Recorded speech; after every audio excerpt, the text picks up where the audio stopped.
Hi everyone, welcome back. So in this video, I'm gonna share with you how you can add a moving average on MetaTrader for mobile app. So just follow me and follow the steps. It's so easy and simple.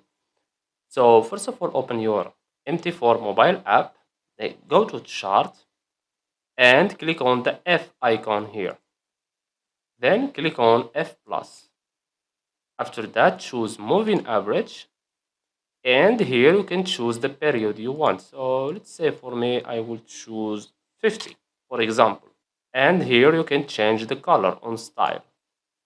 So let's say, for example, blue and click on done. Now let's go back. And as you can see, this is our moving average, the 50 moving average. And that's it. So I hope you found this video helpful. Don't forget to give us a like and subscribe. Thanks for watching and see you in the next one.